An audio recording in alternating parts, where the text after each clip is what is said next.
Eu achei interessante uma colocação de um irmão. Ele disse assim, que tem duas coisas que ele tem certeza nessa vida. A primeira é que ele irá morrer, como nós iremos morrer.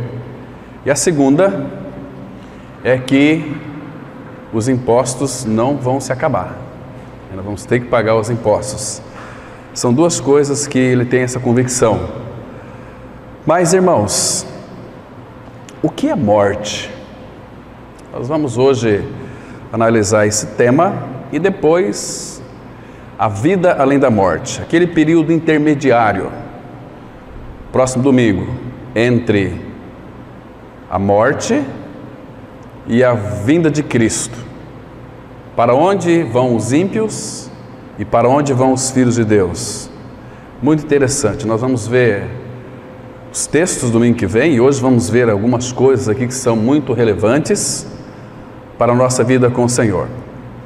Então, esse tema da morte, o Senhor tem colocado no meu coração, é para que nós então possamos de alguma maneira nos envolvermos mais com o nosso amado Senhor. Porque, irmãos, o nosso tempo aqui na face da terra está chegando ao fim. Cada dia que passa é um passo mais, conforme o apóstolo Paulo diz, com esta inimiga que é a morte. O último inimigo a ser vencido na nossa vida é a morte. Mas graças ao Senhor, irmãos, a morte foi vencida pelo Cristo, nosso amado Senhor, pela ressurreição. Ele matou a morte na morte dele e nos deu a sua vida pela ressurreição. Então isso é maravilhoso, é glorioso. Então um filho de Deus não tem que temer a morte. Se você de fato creu no Senhor e temeu a morte, ou aqueles que não têm medo da morte, ou tendo medo ou não tendo medo da morte, você vai morrer. Uma questão de tempo.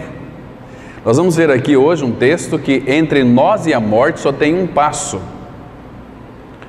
Então nós precisamos, irmãos, preservar a vida, essa vida que nos foi dada, porque todos nós já nascemos espiritualmente mortos para Deus, apenas alma vivente, contato com este mundo que Efésios fala, 6, este mundo tenebroso porque há trevas que envolvem toda a humanidade, no sentido de que não há conhecimento de Deus diante de seus olhos. Isso é trevas.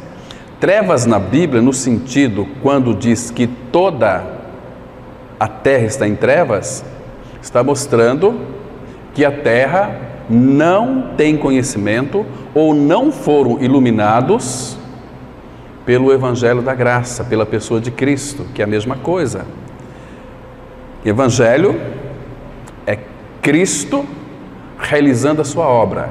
Ele realizou a obra já. Agora, Ele está realizando uma obra em nós a partir do novo nascimento, que é nos aperfeiçoando, nos santificando, ou em outras palavras, salvando a nossa alma. Irmãos, esse assunto da morte é um assunto tão relevante, irmãos, que temos que considerar aos pés do Senhor. Se de fato, você que já creu no Senhor, tem essa consciência, porque muitos de nós não temos essa consciência, de levar sempre por toda parte o morrer de Jesus, nós teremos então a manifestação da vida de Cristo. Paulo ele escreveu assim: dia após dia morro, e por causa disso ele enfrentou a morte com doçura. Ele chegou a declarar isso lá escrevendo a Timóteo: dia da minha partida é chegado. Então, para o apóstolo Paulo morrer, ele foi decapitado. Morrer para ele foi uma grande honra, porque agora ele poderia se encontrar com aquele que apareceu para ele lá em Atos 9, de uma maneira fragmentada, porque Paulo então iria receber um corpo glorificado e estaria para sempre com o Senhor. aquele que era o principal dos pecadores, como assim ele disse. Estava tão pertinho da luz. Queridos irmãos, vamos ler então o nosso texto inicial aqui, Provérbios capítulo 11, versículo 7, na linguagem de hoje. Eu não gosto muito desta versão, mas eu pesquisei no original também, ela está muito coerente. Eu também não aconselho a vocês lerem a Bíblia na linguagem de hoje. É uma Bíblia muito perigosa, é uma Bíblia que ela anula muito a obra sacrificial de Cristo, o sangue de Cristo, tantas outras coisas mais.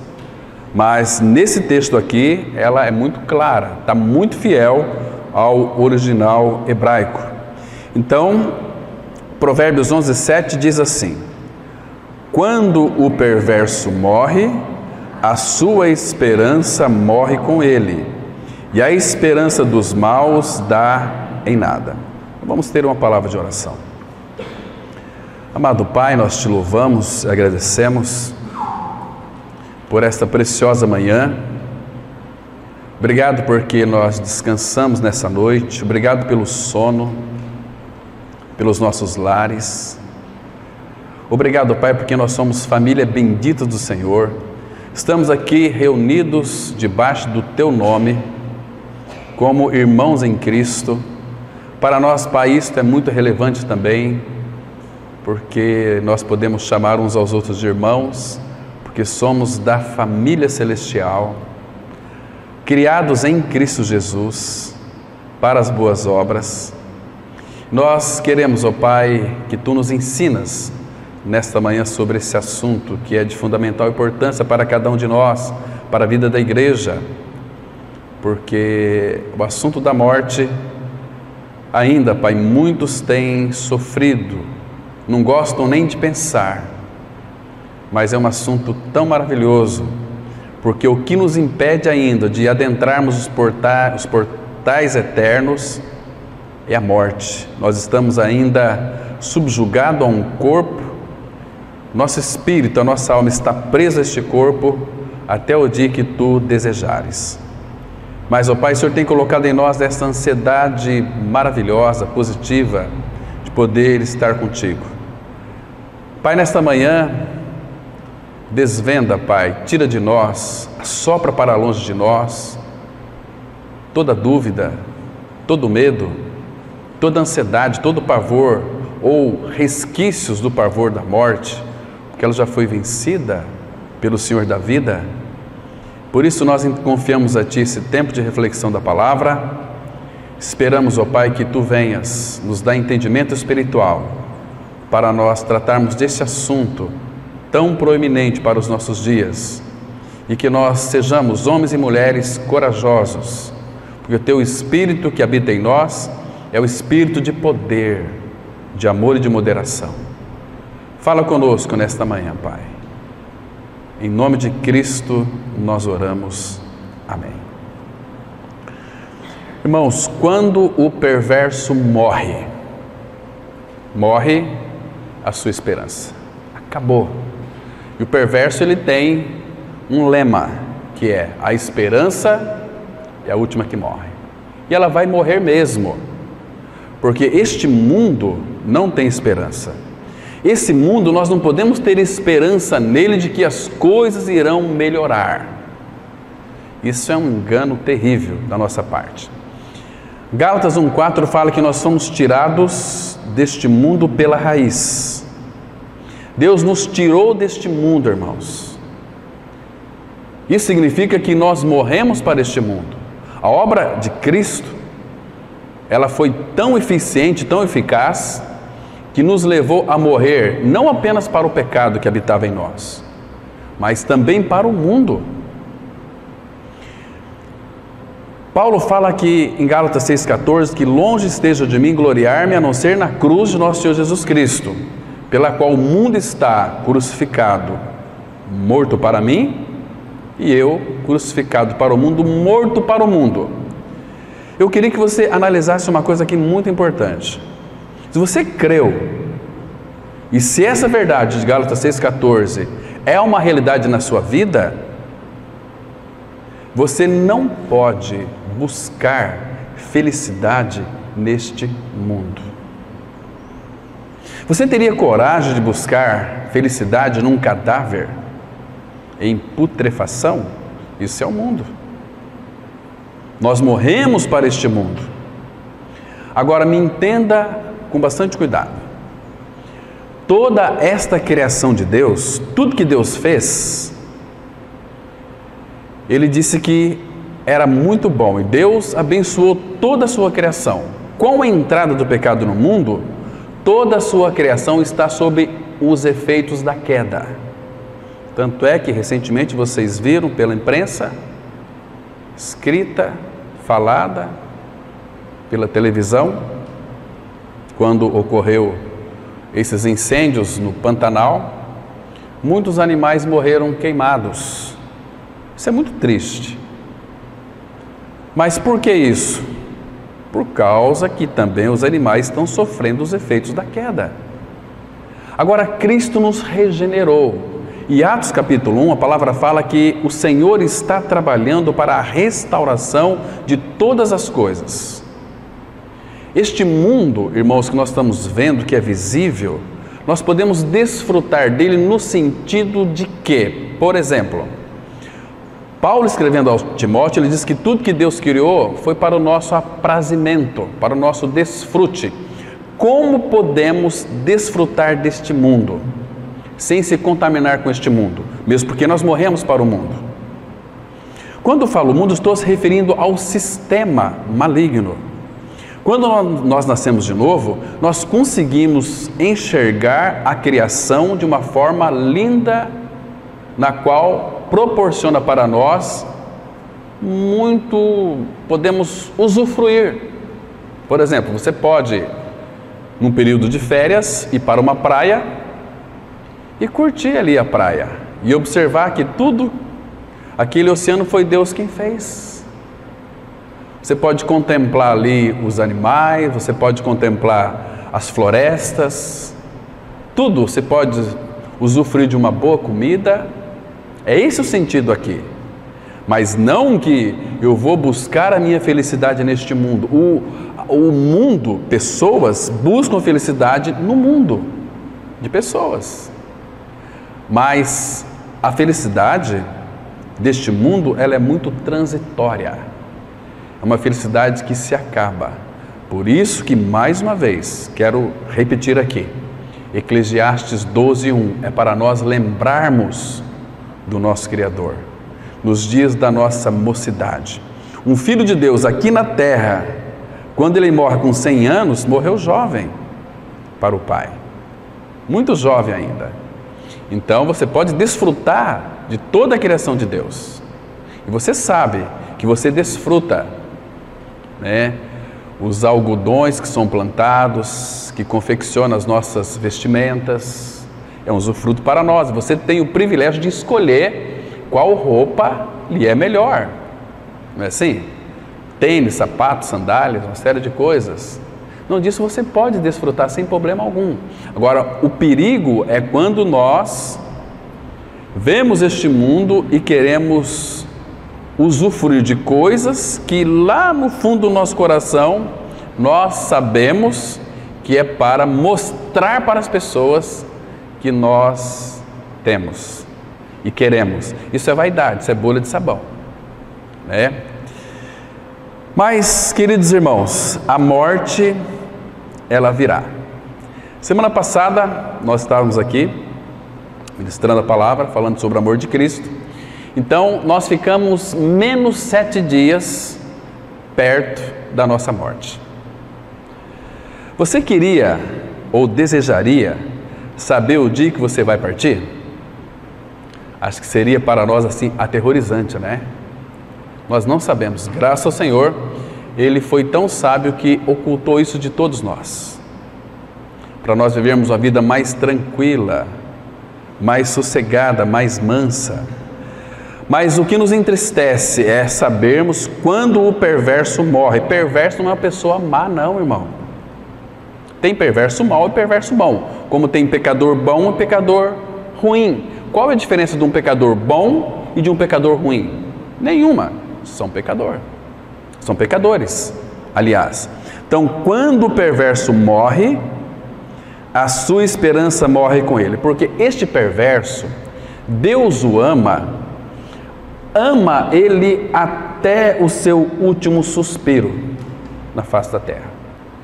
Então o Senhor sempre vai fazer com que todos os perversos ouçam a palavra de Deus.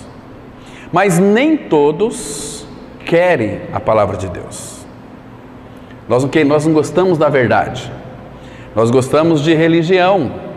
A religião é uma manobra humana de querer com que a igreja de Cristo seja edificada. Querido, Jesus disse: eu edificarei a minha igreja, não nós. Nós somos instrumentos nas suas mãos para edificarmos uns aos outros, nada mais do que isso. Ele que é o edificador, Ele que é o arquiteto. Queridos, estamos vivendo uma época, hoje à noite nós vamos falar sobre a solidão da humanidade. E as pessoas estão tentando de alguma maneira suprir essa solidão na religião. Quando nós então queremos ter uma satisfação, pelo menos isso que a nossa mente ela diz para nós, se você fizer algo para Deus lá no templo, que eles chamam de igreja, que templo não é igreja, templo é o lugar da reunião da igreja. Então, se você estiver trabalhando para Deus lá na igreja, você vai ser muito abençoado, você vai ser salvo, e a pessoa pensa que vai ser salva, e se o evangelho da graça não é ministrado para ela, ela nunca vai poder crer. Está me compreendendo? Então aí fica nessa luta, nessa busca. Então aqui ela se sente bem ou mal, dependendo se de fato é um filho de Deus, vai sentir muito bem, porque a palavra ela entra, corta, ela edifica, ela remove as impurezas, ela traz vida, porque ela é viva e eficaz. A palavra, irmãos, o privilégio que nós temos de abrir as Escrituras e ler a Bíblia é algo tão maravilhoso, porque nós estamos recebendo vida da própria fonte da vida que é Cristo, e o Espírito torna essas palavras vivas para nós, no nosso interior. Então você vai crescer espiritualmente no Senhor, conhecendo o Senhor, amando o Senhor. Você não vai ter medo de nada e nem de ninguém. Aqueles irmãos do passado, eles morriam decapitados, cerrados pelo meio, porque não negavam o Senhor. Irmãos, hoje em dia, 99% do povo que se diz evangélicos, se vier uma provação a ponto deles terem que passar por essa prova de não negar o Senhor com uma faca na garganta, eu creio que muitos irão negar. Por quê? Porque são vazios de Cristo. Nós temos que pensar nisso, ou em outras palavras também, irmãos. Às vezes temos que falar sobre esse assunto para que o Espírito nos chacoalhe, para ver se nós de fato temos uma convicção daquilo que nós professamos. Em outras palavras, a pergunta é: você está preparado para partir? Como que você se apresentaria hoje diante do Senhor, no estado que você se encontra? Se Ele lhe chamasse. Porque a morte na nossa vida ela é iminente. Nós não somos os donos do saber, não somos deuses para garantir vida para nós até amanhã, ou para almoçar hoje. Se Deus quiser, eu almoçarei hoje. Eu vou almoçar hoje. Se você morre daqui a pouco, acabou. Queridos, muita gente passa a vida inteira se preocupando com as próximas férias do que com a eternidade. Férias na nossa vida é um presente que Deus nos dá para nós usufruirmos, para nós descansarmos. Tem pessoas que vai curtir férias, voltam mais cansados do que se ficasse ouvindo a palavra, fosse visitar ou participar de uma conferência bíblica. Neymar, nós queremos férias. Férias, nós precisamos, nosso corpo tem canseira, mas Deus nos dá para nós todas as noites para nós dormirmos. Ou você acha que uma noite não é suficiente bem dormida para restaurar as tuas forças? E com o tempo, não adianta, você pensa que o teu problema é férias, você não precisa de férias, você precisa de Cristo. Cristo é o nosso verdadeiro descanso. Porque depois dos 35 anos, a gente começa a sentir dores. É o colchão. Não, é que eu agachei lá e deu um problema nas minhas costas, está envelhecendo, está rangendo ali a coluna, vai envelhecendo. O sangue está circulando, o coração batendo todo dia, vai cansando, vai ficando fraco. Você vai morrer. Esse corpo aí vai virar poeira. Agora, a pergunta é, queridos, você tem esperança, você tem convicção do seu novo nascimento? Você tem certeza de que se o Senhor lhe chamar hoje, você se apresentará a Ele, terá coragem de olhar nos olhos dEle? Meus irmãos, assim que o nosso coração parar, você e eu, nós iremos deslizar para trás da cortina. O que espera você atrás da cortina? Tem uma cortina. O que me espera atrás daquela cortina? Se nós pudéssemos dar uma espiadinha para ver o que tem atrás da cortina, e isso é possível. Você tem a Bíblia na sua mão. Ela mostra o que tem atrás da cortina. Muitos não sabem o que me espera atrás da cortina. Não é assim? Então, atrás da cortina, ou você irá desfrutar da acolhida, o encontro com o Senhor, ou então você vai ter o primeiro vislumbre de terror e horrores eternos. Irmão, nós não podemos brincar com o nosso cristianismo. Cristo nos amou. Deus nos amou e enviou o seu Filho Jesus para vir nos buscar, para nos libertar do pecado. Isso Ele fez de uma forma plena, completa, eficiente e eficaz no Calvário, quando ali no seu corpo fomos colocados, fomos crucificados, fomos mortos. O pecado morreu em nós. Ele arrancou de nós o pecado. É uma atitude de fé. O velho homem foi crucificado, eu tenho que crer que foi. E eu não fiquei na sepultura. Eu fui ressuscitado juntamente com Cristo. E a Bíblia diz que eu estou assentado nos lugares celestiais junto com Cristo. Eu sei que Ele vai voltar. Mas, queridos irmãos, onde a morte chega, ainda que nós somos cristãos, onde a morte chega, o que ela traz? A morte, ela traz muita dor. A morte, ela traz separação. É tão duro você perder um ente querido, perder um pai, perder uma mãe, perder um irmão, perder uma irmã da comunidade pela morte. Quem de nós já não passou a mão quentinha num rosto gelado de um ente querido? A morte causa muita dor, percebe? Então ela arranca dos nossos braços pessoas queridas, pessoas amáveis, pessoas que nós amamos, e ela deixa um rastro de muitas marcas profundas de sofrimento. Isso a morte faz. A morte é horrorosa. E a morte nos pertence. Paulo fala lá em 1 Coríntios, tudo é vosso. E no final ele diz, a morte é vossa. Mas irmãos, o nosso Senhor, que é tão misericordioso, Ele tirou de nós o aguilhão da morte, que é o pecado. Então a morte para nós hoje é uma leveza. A morte para nós é algo muito agradável, mas nós, quando enfrentamos A morte de um ente querido é sofrimento terrível.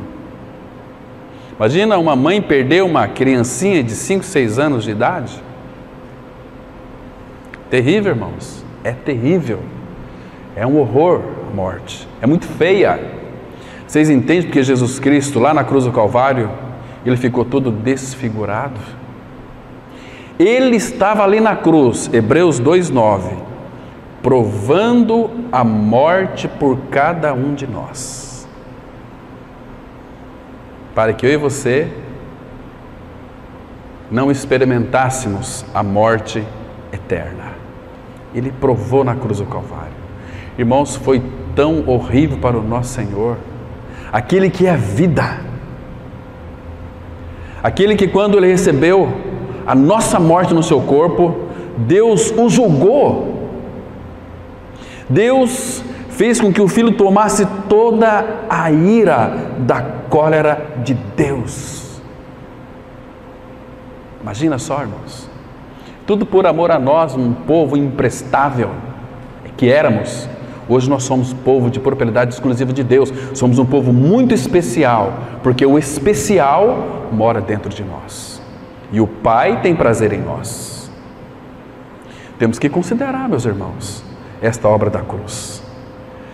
Cruz fala de morte, o Evangelho fala de morte, mas também fala de ressurreição, e é algo tão maravilhoso, irmãos.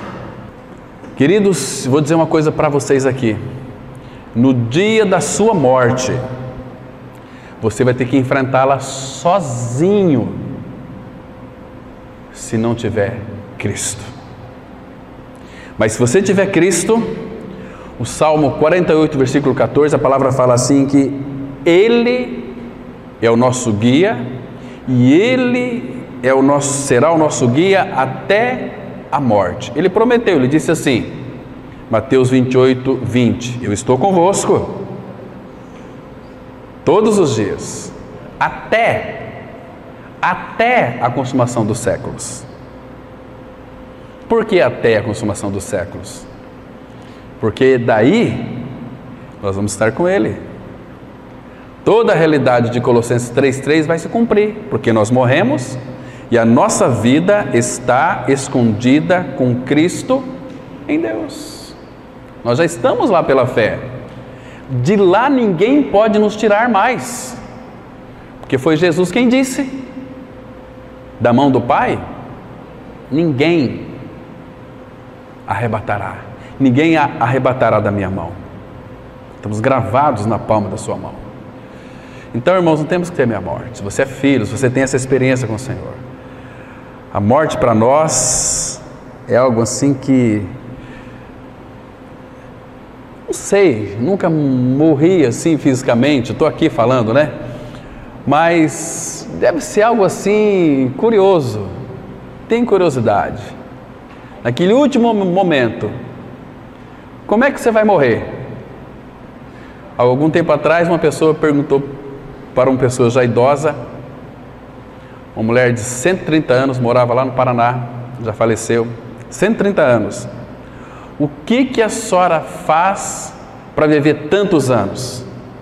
Ela, naquela simplicidade, virou-se para aquele repórter e disse assim: só não morrer.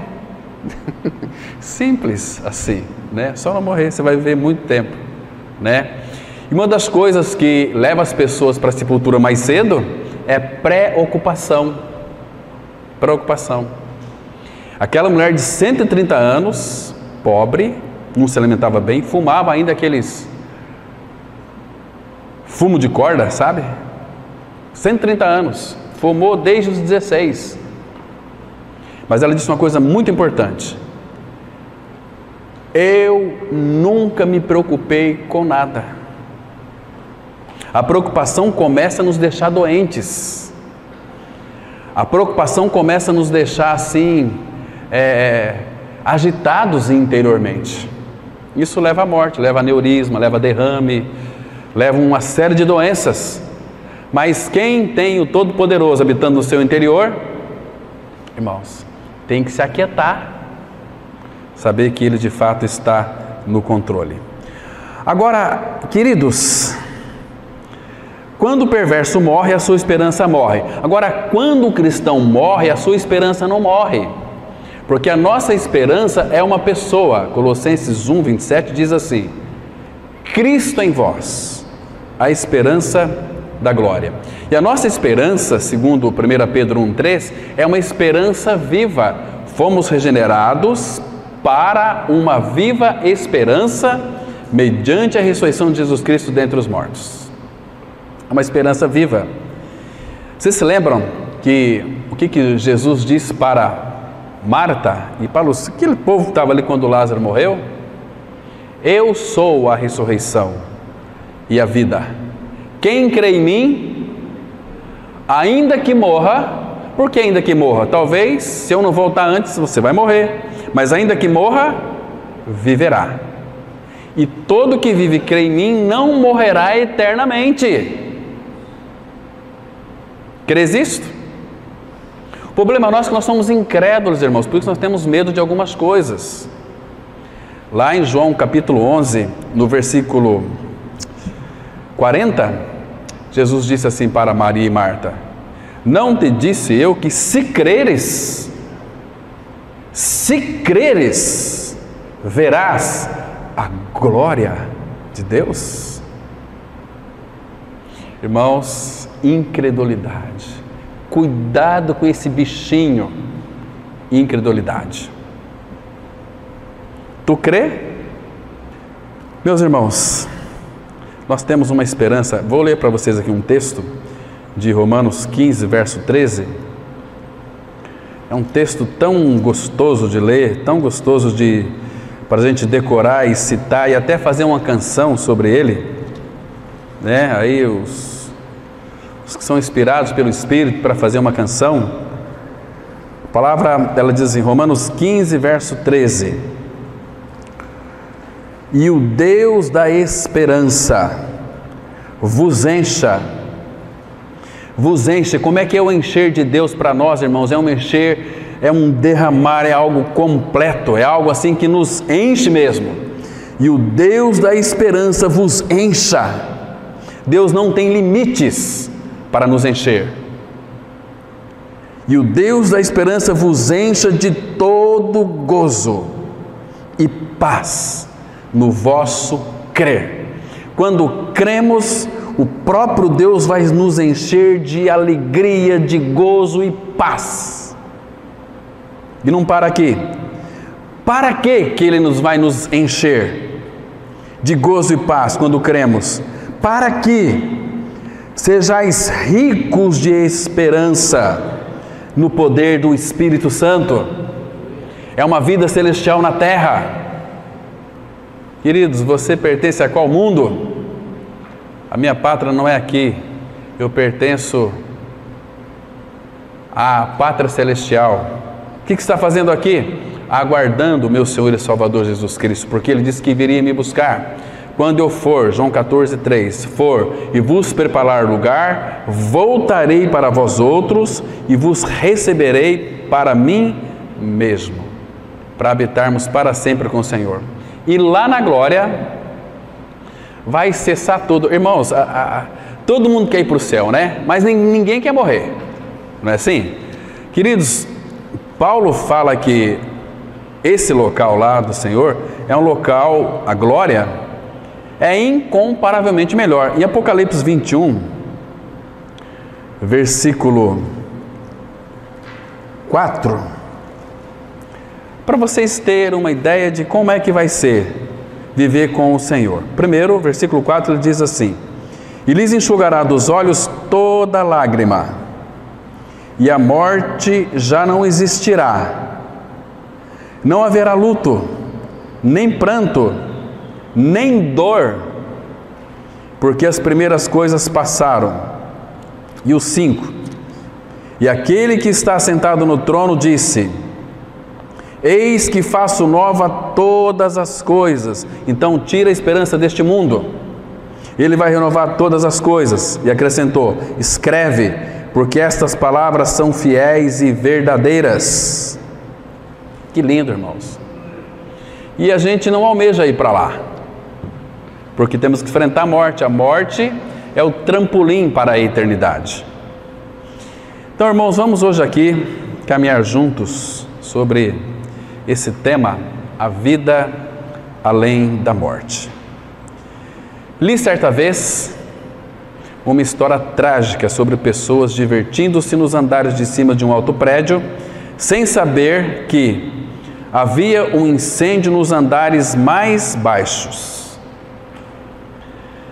Imagina só esse povo aqui, estava lá se divertindo no andar lá de cima, mas no andar de baixo estava pegando fogo e eles se divertindo. Da mesma maneira, muitos desfrutam a vida confortavelmente, ignorando o fato de que a sua morte não só é inevitável, como também está mais próxima do que pensam. Talvez você esteja a um passo de sua morte. Foi exatamente isso que Davi disse a Jonatas em 1 Samuel capítulo 20, versículo 3, a parte B, que diz assim: tão certo como vive o Senhor e tu vives, Jonatas, apenas há um passo entre mim e a morte. Davi tinha convicção, porque Saul o perseguia e queria matá-lo por inveja. E eles fizeram um pacto, uma aliança, os dois. Mas Davi disse para Jonatas: Jonatas, só tem um passo entre eu e a morte. Mas Davi tinha tantas convicções. Eu fico pensando aqui, a palavra de Deus é a única que nos vivifica, que nos dá vida.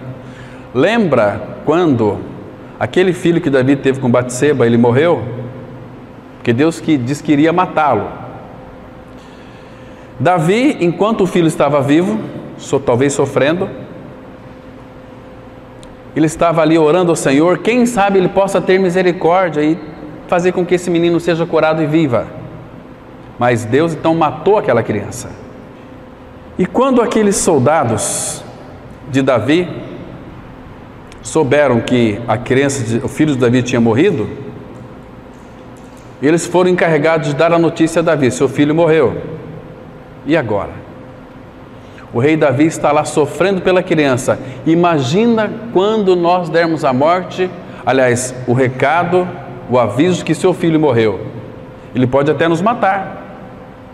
Mas eles foram. Davi, seu filho morreu. Davi tirou o pano de saco, deu um jeito de tomar um banho. Aí aqueles soldados ficaram assim: Davi, enquanto aqui não estava vivo, você sofria, jejuava, orava ali no pó. E agora a criança está morta, você se alegra? Davi virou para eles e respondeu o seguinte: eu sei que essa criança não pode vir a mim, mas eu irei a ela. Porque ele sabia que a criança, qualquer criança que morrer no seu estado de inocência, a salvação de Cristo no Calvário garante a salvação dela. Então Davi disse: olha, ela não virá a mim, mas eu irei até ela. Que convicção, irmão! Era alguém que conhecia o Senhor. Então, entre eu e a morte só há um passo. Somente há um passo. Então, a morte na vida de um ser humano está a um passo. A morte na nossa vida está a um passo. Então, muito cuidado, às vezes, com a sua impressão de bem-estar. Isso é um perigo. Esse é o desvio dos loucos. Aquela sensação de bem-estar, está tudo muito bem, Deus tem me abençoado, eu estou tranquilo, estou gozando da minha vida, me divertindo bastante. Mas os loucos, diz lá Provérbios capítulo 1, versículo 32, a sua impressão de bem-estar os leva à perdição. E Provérbios 1,33 está escrito assim: quem me der ouvidos, habitará seguro, tranquilo e sem temor do mal. Sem temor do mal envolve também aqui sem temor da morte. Temos que ter temor da morte, mas ela foi vencida lá na cruz em Cristo. Agora, queridos, a hora que o Senhor desejar que você morra, você vai ter que partir. Deuteronômio 32, verso 39, fala assim que o Senhor dá vida e tira a vida. Faz descer a sepultura e faz subir da sepultura. Esse é que nós temos que temer. Tem muita gente aí que teme a homens. Temos que temer a homens. Temos que pregar para os homens que há um Salvador que veio para livrá-los do império da morte, do império das trevas. Mas nós temos vergonha. Nós temos que temer aquele que pode fazer perecer a alma e o corpo no inferno. Isso parece que nós não tememos a Ele. Tememos as pessoas, temos medo das pessoas. Nós vivemos uma vida cristã muitas vezes covardemente. Nós temos vergonha de abrir a boca e falar do Cristo crucificado, que tem o poder de restaurar a vida deles. Irmão, se você conversar hoje com a maioria dos evangélicos, a grande maioria não tem convicção da sua salvação, do seu novo nascimento. Vamos avançar. Então, está claro aqui que entre eu e você e a morte só tem um passo. Nós sabemos, irmãos, que muitos que estão hoje no inferno estão com um remorso sem fim.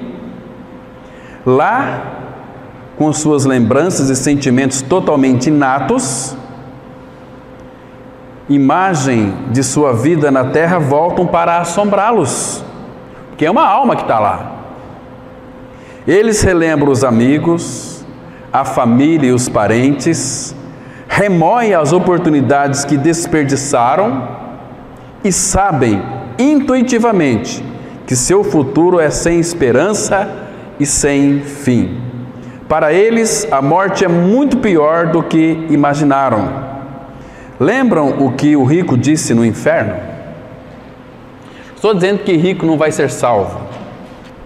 Ele veio salvar todos, inclusive ricos.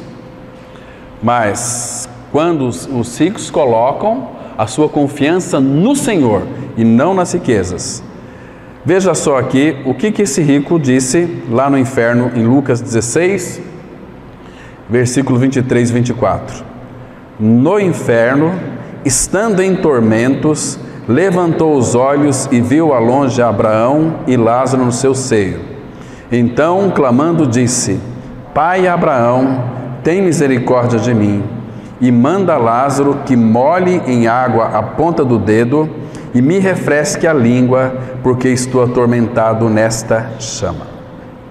Irmãos, algum tempo atrás nós verificamos aqui na palavra que o lugar onde mais se oram é no inferno.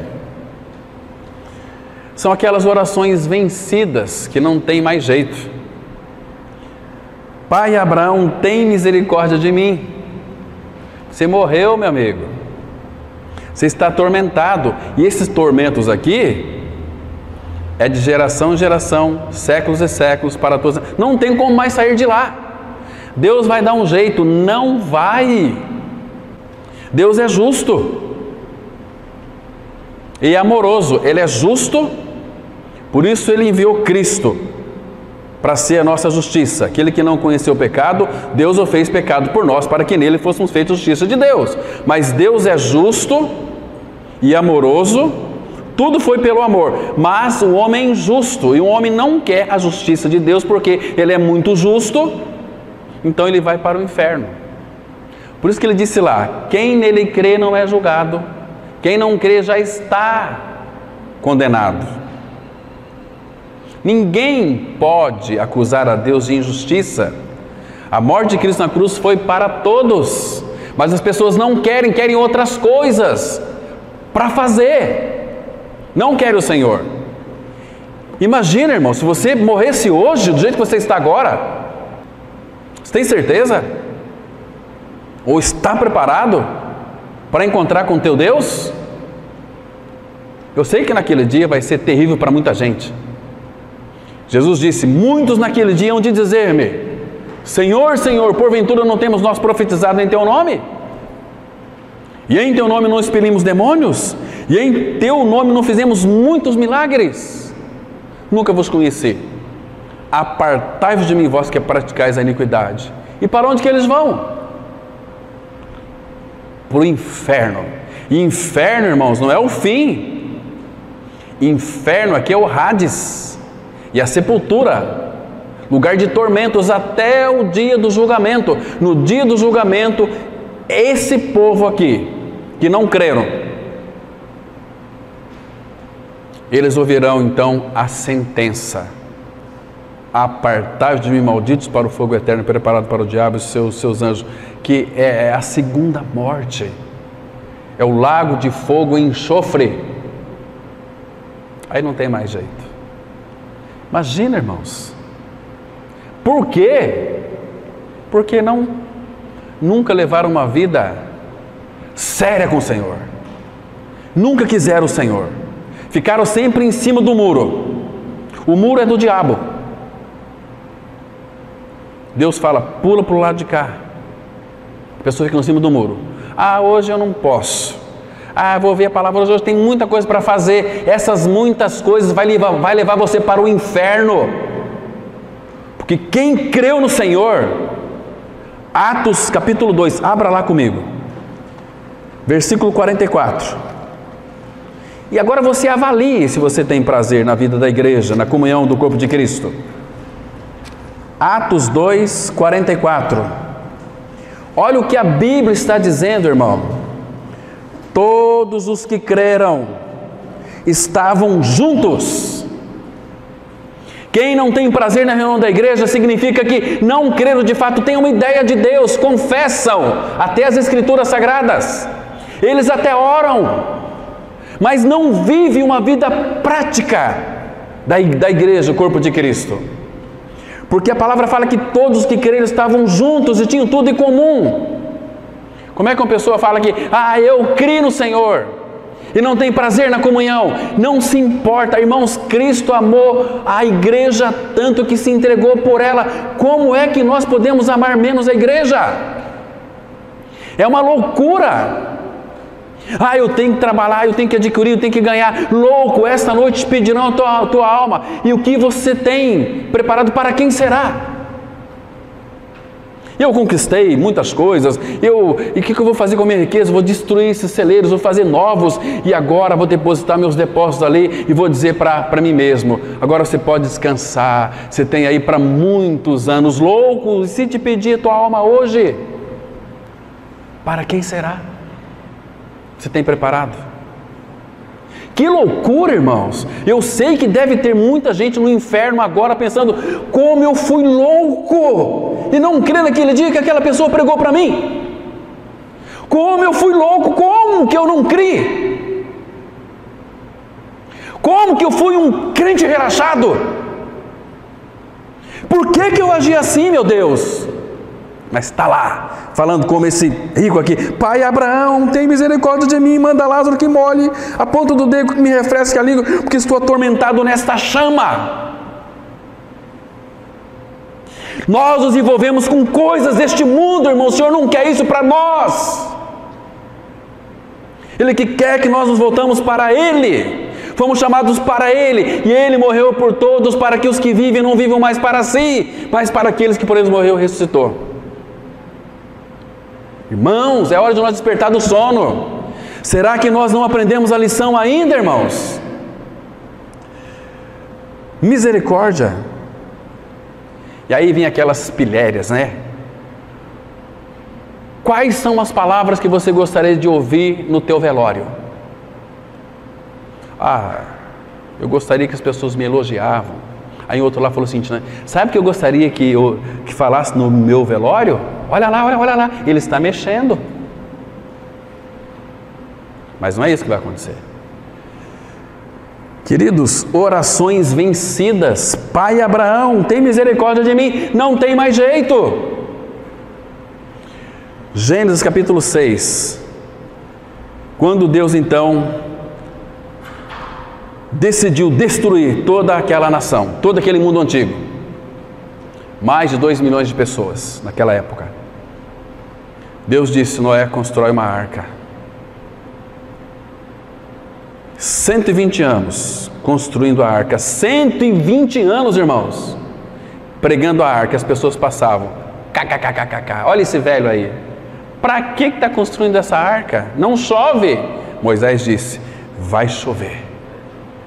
Noé disse, vai chover. Vai chover. Pedro fala que Noé foi o pregador da justiça. Não ouviram. Deus disse, a arca foi concluída. Faltava poucos dias para vir o dilúvio.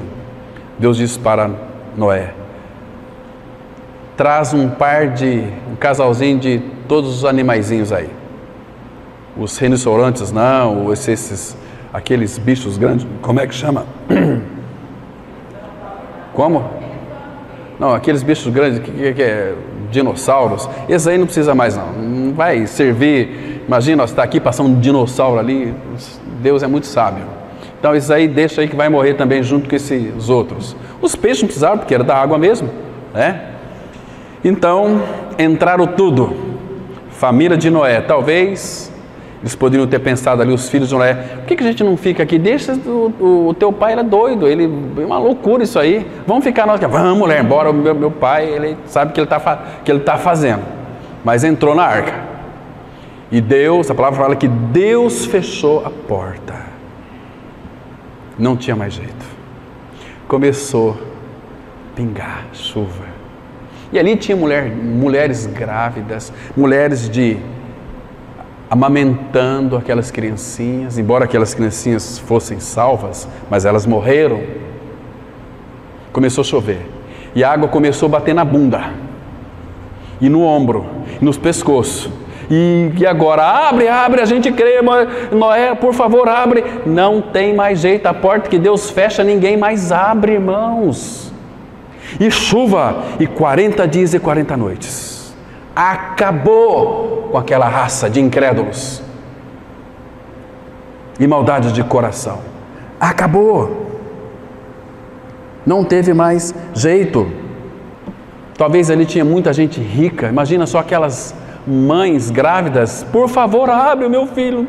Tentaram se salvar ali, segurando no prego da arca. Não tem jeito. Ninguém vai se salvar por si mesmo se ele não salvar. E aquela arca é uma figura de Cristo. Lá dentro deve ser muito horrível dentro daquela arca, porque tinha ali os estrumes de animais, uma série de coisas, mas lá fora estava o juízo de Deus. Está em Cristo, irmãos, nesse mundo não é uma vida de mar de rosas, como muitos evangélicos vazios do evangelho pensam que é. Se você tem problema na sua vida, é porque você não tem fé, é coisa do diabo. Queridos, problema, sofrimento, tudo isso é uma bênção na nossa vida, que Deus nos proporciona para nosso aperfeiçoamento. No inferno, Pai Abraão, tem misericórdia de mim, não tem mais jeito, acabou. Então, queridos, entenda uma coisa, não é possível transferir de uma região para outra, independentemente de quão interminável sejam as eras, de quão sinceros sejam os clamores, de quão intenso seja o sofrimento, seu plano de viagem está limitado à sua morada atual. Onde é que você habita? Jesus, ele disse assim, vinde a mim. Em Mateus 11, também ele disse a João 15, permanecei em mim, habitem em mim, e eu habitarei em vocês. O Filho habita em nós, nós habitamos no Filho, nós estamos nele. Se alguém está em Cristo é nova criatura, mas ele está em nós, é para nós permanecermos nele e perseverarmos nele. Olha o que diz aqui Daniel 12, versículo 2. Muitos dos que dormem no pó da terra ressuscitarão, uns para a vida eterna e outros para vergonha e horror eterno. Isso é muito sério. Cristo morreu para nós não morrermos eternamente, irmãos. Estamos unidos a Cristo. Todo o que vive e crê em mim não morrerá eternamente. Crês isto? Lá em João 11, versículo 26. Agora tem um grupo aí que tentam enganar a si mesmo. Temos o purgatório. Purgatório não existe. O purgatório, quem criou essa ideia de purgatório foi o Papa Gregório I, foi no ano de 593. Muito ali. O purgatório existe faz muitos anos, irmãos. No 5º século, entrando já quase no 6º século da nossa era, surgiu o purgatório. Ele foi aprovado pelo concílio, de Florença em 1436. E depois também ele foi confirmado no concílio de Trento, no ano de 1563. E aí ele foi confirmado pelos livros apócrifos. Quem tem a Bíblia Católica pode conferir lá depois. Segundo Macabeus, o capítulo é o versículo 12, de 42 ao 46, ali vai falar do purgatório. Esses livros não foram considerados inspirados pela Septuaginta, aqueles 70 irmãos que, movidos pelo Espírito, canonizaram as Escrituras Sagradas como os livros inspirados que você tem aí na sua mão. Mas os católicos consideram como livros inspirados, mas não é. Eles sabem que não é, mas estão insistentemente no erro, no engano. Isso é tão terrível, irmãos. Misericórdia. Então, queridos, vergonha e horror eterno. Algum tempo atrás eu vi um corpo carbonizado.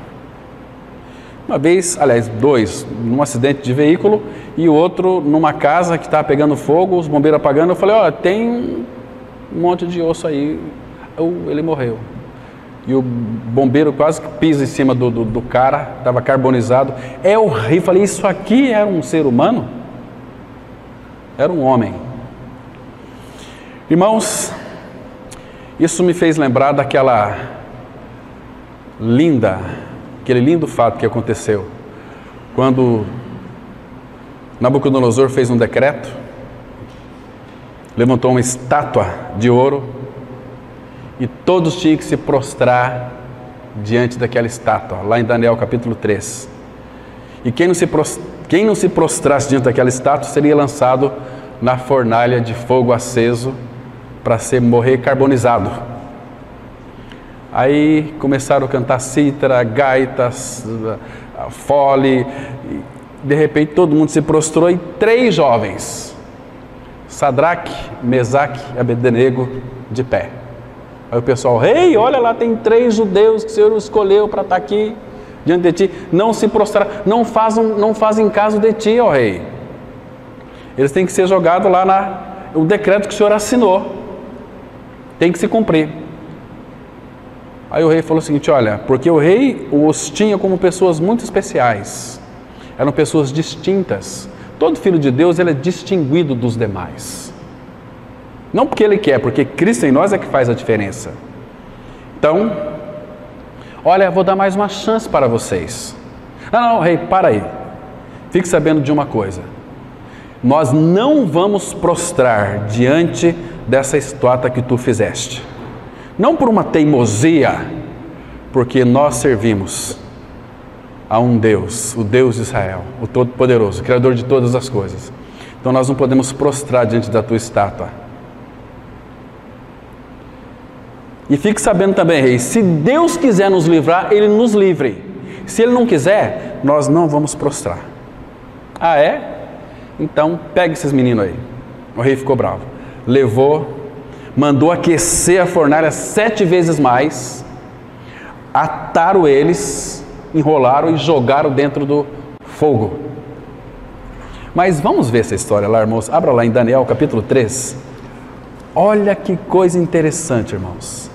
Daniel capítulo 3, quando eles falaram que não, verso 19 diz assim: então Nabucodonosor se encheu de fúria e, transtornado o aspecto de seu rosto contra Sadraque, Mesaque e Abednego, ordenou que se acendesse a fornalha 7 vezes mais do que se costumava. E ordenou aos homens mais poderosos que estavam no seu exército que atasse a Sadraque, Mesaque e Abednego e os lançasse na fornalha de fogo ardente. Então, estes homens foram atados com seus mantos, suas túnicas e chapéus e suas outras roupas, e foram lançados na fornalha sobremaneira acesa. porque a palavra do rei era urgente e a fornalha estava sobremaneira acesa. As chamas do fogo mataram os homens que lançaram de cima para dentro a Sadraque, Mesaque e Abdenego. Estes 3 homens, Sadraque, Mesaque e Abdenego, caíram atados dentro da fornalha sobremaneira acesa. Agora, vamos continuar aqui o versículo 24. Então, o rei Nabucodonosor se espantou e se levantou depressa e disse aos seus conselheiros: não lançamos nós 3 homens atados dentro do fogo? Responderam ao rei: é verdade, ó rei. Tornou ele e disse: eu, porém, vejo 4 homens soltos que andam passeando dentro do fogo sem nenhum dano, e o aspecto do quarto é semelhante a um filho dos deuses. Então se chegou Nabucodonosor à porta da fornalha sobremaneira acesa, falou e disse: Sadraque, Mesaque e Abdenego, servos do Deus Altíssimo, sai e vinde. Então Sadraque, Mesaque e Abdenego saíram do meio do fogo. Ajuntaram-se os sátrapas, os prefeitos, os governadores e conselheiros do rei, e viram que o fogo não teve poder algum sobre os corpos desses homens, nem foram chamuscados os cabelos da sua cabeça, nem os seus mantos se mudaram, nem cheiro de fogo passara sobre eles. Aí, irmãos, aconteceu algo tão maravilhoso. O rei fez um novo decreto, versículo 29. Portanto, faça um decreto pelo qual todo povo, nação e língua que disser blasfêmia contra o Deus de Sadraque, Mesaque e Abdenego, seja despedaçado, as suas casas sejam feitas em monturo, porque não há outro Deus que possa livrar como este. Este é o nosso Deus e Pai. Ele habita em nós, irmãos. Querido, você tem medo do quê? Da morte? Ela já foi vencida. Vocês entendem porque cristianismo é o cristianismo do louvor? Povo que eu separei para mim para celebrar o meu louvor. Aí o louvor tem significado quando nós sabemos disso. Vamos avançar. É bom saber que quem se encontra nas regiões das mais baixas trevas jamais atravessará as portas que levam à luz e aos êxtases infinitos. Os que morrem sem Cristo descobrem que as belas palavras faladas em seu elogio fúnebre não refletem a realidade que agora os confronta. Mateus 25:41, Jesus disse assim: então o rei dirá também aos que estiverem à sua esquerda: apartai-vos de mim, malditos, para o fogo eterno, preparado para o diabo e seus anjos. Tristeza, irmãos. Se você ainda não creu em seu novo nascimento em Cristo, creia. Creia hoje. Lá em 2 Coríntios capítulo 6, versículo 1 e 2 fala aqui: e eu te ouvi no dia da oportunidade. Eis aqui agora o dia da salvação. Eis aqui agora o dia da salvação. Creia que você foi morto com Cristo na cruz, que você foi sepultado com Cristo, que você ressuscitou com Cristo, que Cristo é a sua vida. Creia na palavra de Deus. Se você não crê, ore para o Senhor ter misericórdia de você, até que você consegue crer pela graça. Ele não vai lhe salvar até que você queira. Nós nunca queremos, mas quando nós sabemos, nós precisamos querer. Ele quis que nós queríamos essa salvação. Então Ele nos quis e nos fez querer. Agora Ele não vai obrigar. É você e Ele. Uma vez que a pessoa atravessa a porta da morte, aí está morta, né? É porta da morte, sem ter Cristo como sua vida, ela não pode pegar a sua mala e mudar de lugar porque não gosta das acomodações. Aí não gosta daqui, vou para outro lugar. Não, aqui é para todo sempre, é a tua morada eterna. Já pensou? Na chama ardente, onde o fogo não apaga e o bicho não morre. Ah, não gostei daqui, vou para outro lugar mais fresquinho. Não, meu irmão, é para todos sempre. Ela está totalmente confinada ao rei dos terrores. Jó 18,14, a Bíblia diz assim: o perverso será arrancado da sua tenda, onde está confiado, e será levado ao rei dos terrores. A morte aqui, irmãos, ela é considerada o rei dos terrores. Mas para o Filho de Deus não é mais rei dos terrores. Jesus venceu a morte na sua morte. Ele deu fim na morte dele. Lá na morte, ele destruiu a morte. Ali em Brasília tem uma lápide, lá numa sepultura, achei muito interessante, que lá ela diz assim, olha, que ó tu mortal que está passeando aqui, tu eras como eu era, e tu serás como eu sou. Interessante esse cara, era um cristão que morreu, então ele colocou para que essa mensagem impactasse as pessoas. Então, mas isso gerou um efeito contrário. Ó, você vai lá naquele cemitério, lá em Brasília, tem lá um lugarzinho, não passa ali não, tem uma mensagem lá que é muito dura, parece que o homem está sentado ali falando para nós. Ó, você mortal, que passa aqui, eu era como você, e você será como eu. Que linda mensagem, que precioso é isso. Então as pessoas nem passam lá. No dia de finados, fica, vamos só até aqui, não passa lá não. Parece que tem um homem falando com nós ali. Isso é para mostrar que as pessoas não querem o evangelho da graça. Não é assim?